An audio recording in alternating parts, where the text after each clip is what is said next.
next we will hear from the director of the Gomerich Consortium, DEEPEND, Dr. Tracey Sutton. Dr. Sutton is a professor in the Department of Marine and Environmental Sciences at Nova Southeastern University. Well, first, I do want to thank you for everything. Also, I'm just really, really pleased to see everyone, because in no way mentally was I ready for this to be over. Still not. So it's just a treat to get to see everybody. So what I'm going to talk about is Florida research in the open Gulf, specifically the DEEPEND Consortium, of which I'm the director. Okay, so yeah, a lot of jargon. What's DEEPEND? Of course, it's an acronym with a bunch of scientific jargon. So here it is. Deep pelagic nekton dynamics of the Gulf of Mexico. So yeah, if you're not a geek like me. Okay, pelagic, we're just talking about that open ocean water column, not the bottom per se. And it's something that all four of the consortia have worked on. You'll hear about that more again in the next couple of chats.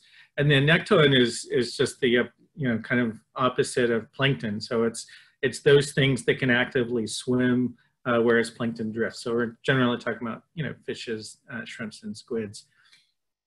So when most people think about pelagic fishes or pelagic nekton, you tend to think of the surface forms. So these are, especially in the Gulf of Mexico, there's a gigantic recreational fishery and commercial fisheries for these forms. But what I'll show you today is that's only a fraction of the story. It's actually a relatively small fraction of the story of what's going on out there. So to find out what's really going out there, we'll also go deeper. So here's that next bit of jargon, deep pelagic nekton. And as you can see, as you get deeper and deeper, it just gets weirder and weirder. Let's see if I can move this out of our way a little bit. Okay, cool. All right. Now, if you're wondering, are all of these things that you're seeing, do they occur in the Gulf? The answer is yes. Actually, every animal that you see here is from the Gulf, was taken during photography at sea during DEEPEND cruises. So this is all actual Gulf stuff. Okay, so why do we care about all this weird deep stuff? And that is that deep pelagic environment itself is about 91% of the volume of the Gulf. So it really is the majority of the Gulf. And some amount of oil made it to the surface and some amount made it to the bottom, but all of the oil dispersant, gas mixture was in the water column at some point. And there was also this subsurface plume at about 900 to 1200 meters. So, there's a lot going on down deep. Okay, so before I start to chat about some of the things we saw, I wanted to at least, show you this graphic that you won't have time to read and tell you that DEEPEND was a consortium of 9 primary institutions, 5 of which are in Florida. As of today, we've had about 104 participants from 19 institutions, majority of these being students. So I'm going to chat about that a little bit next up. And first, the goals of DEEPEND, keeping it simple. Our goals were first to find out what is down there. And that seems like we should have already known this, but it's the Gulf of Mexico, it's not the moon. But in fact, the first time I got a call from NOAA right after the spill, they didn't have any data whatsoever for what lived below 1,000 meters in the water column in the Gulf. There were no published papers. And as I showed you that, the spill is at 1,500 meters. So that means a third of the water column had 0 records. Next question was this environment affected by the disaster, and if so, how so? And then how's it doing now? So that's what I'm going to kind of chat through. So our broader goals of DEEPEND that are continuing today, the first goal was to train the next generation of scientists. So it really would almost be impossible to overstate the importance of this. So we had dozens of students at DEEPEND, most of them at Florida universities. We have PhDs that are now postdocs with their own research programs in the Gulf. Of our 5 postdocs, 3 are now tenure track professors and 2 are research faculty. So the most important here, point, I think, and you've already heard this from Rita and others, that is, given that the Deepwater Horizon disaster was not our last environmental crisis in the Gulf, one of the most important legacies of our work and really GOMRI in general is that investment in the next generation of scientists. One thing we're doing now, which I'll talk about at the end, is translating what we have learned during DEEPEND into research management tools. So this, you could file under why should Floridians care about any of this? Okay, so the first question is, what is down there? And the answer is, how much time do you have?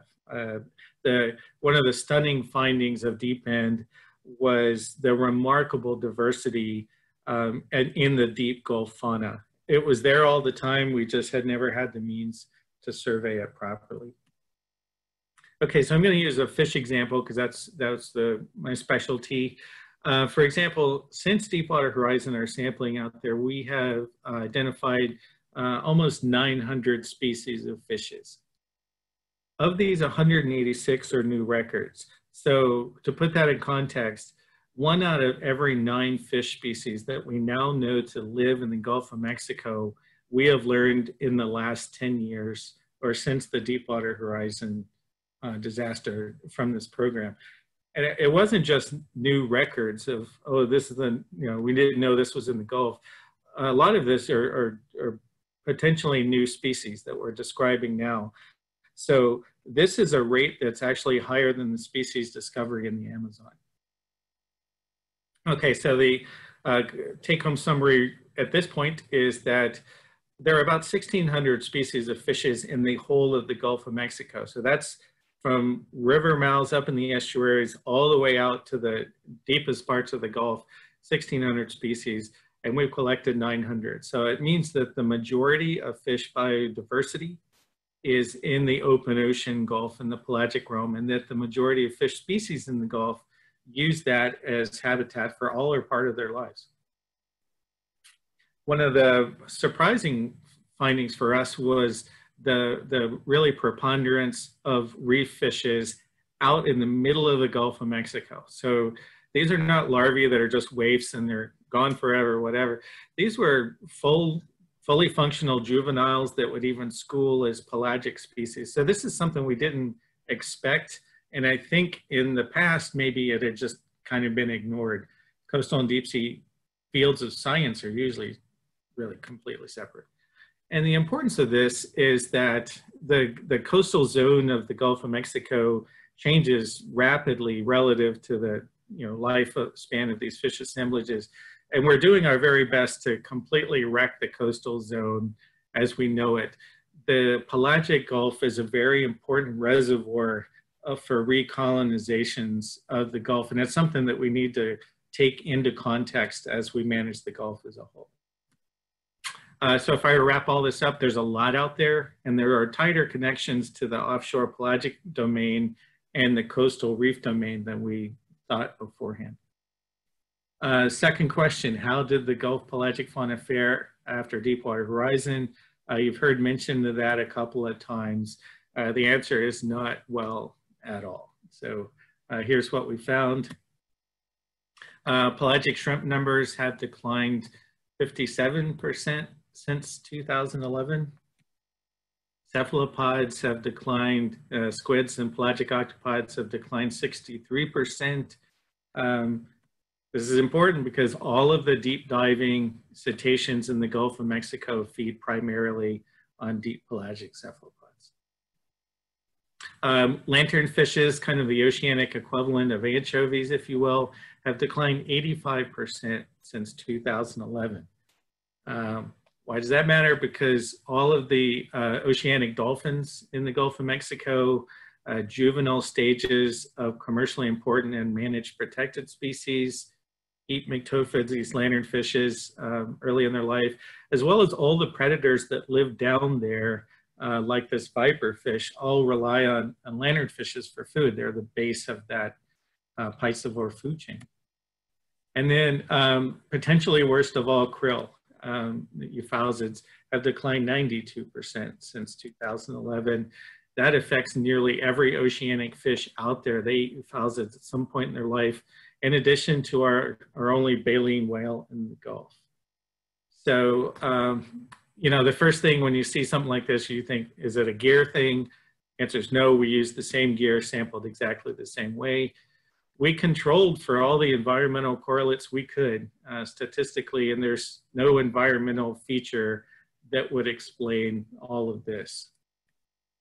While we cannot say it was the oil spill specifically, we can't prove that because, as Chuck mentioned earlier, we had no baseline data from before the spill. We really actually didn't even know what was out there. So we can't say it's a spill, but what we can say is it takes more steps to make the argument that it was not the spill than it takes to suggest that it was the spill. One piece of evidence is that pelagic footprint of invisible toxic oil. You can see it was huge. So this makes sense when you're thinking about a potential pelagic collapse.